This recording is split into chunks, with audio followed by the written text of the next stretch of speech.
আজিকরের ঘটনায় উত্তাল গোটা দেশ। এর প্রতিবাদে রাস্তায় নেমেছেন বহু মানুষ। আন্দোলনের ঢেউ পৌঁছে গিয়েছে বিদেশেও, এমনকি পথে নামতে দেখা গিয়েছে স্কুলের পড়ুয়াদেরও। যদিও এরই মাঝেই ছাত্রছাত্রীদের স্কুল ক্যাম্পাসের বাইরে কোনো কর্মসূচিতে যোগ না দেওয়ার নির্দেশ দিয়েছে পশ্চিম মেদিনীপুর জেলা স্কুলের শিক্ষা দপ্তর। এই নির্দেশ ঘিরেই এবার শোরগোল পড়ে গিয়েছে।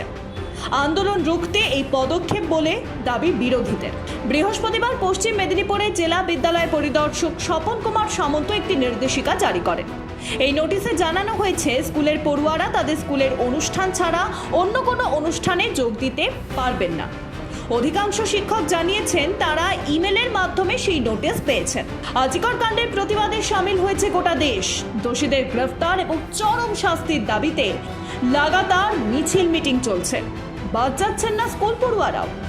জেলারও একাধিক স্কুলের পড়ুয়ারা ইতিমধ্যেই বিচারের দাবিতে নেমেছেন পথে।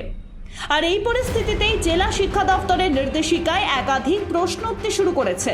এ নিয়ে নিজের এক্স হ্যান্ডেলে বিরোধী দলনেতা শুভেন্দু অধিকারী তিনি লেখেন, আমজনতা পথে নামছে, তাতে সরকার তথা মুখ্যমন্ত্রী ভয় পাচ্ছেন, তাই আটকানোর চেষ্টা করছেন। কিন্তু এভাবে কণ্ঠরোধ করা যাবে না, বিচারের দাবিতে আওয়াজ উঠবেই। এদিকে এই নোটিশ জারিকে কেন্দ্র করে বিভ্রান্তি তৈরি হয়েছে বিভিন্ন স্কুলের শিক্ষকদের মধ্যে।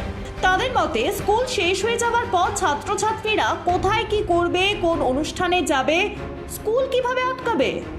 এক্ষেত্রে পড়ুয়ারা তাদের বাবা মা যা বলবেন তাই শুনবে। Bureau report, Ritam Bangla.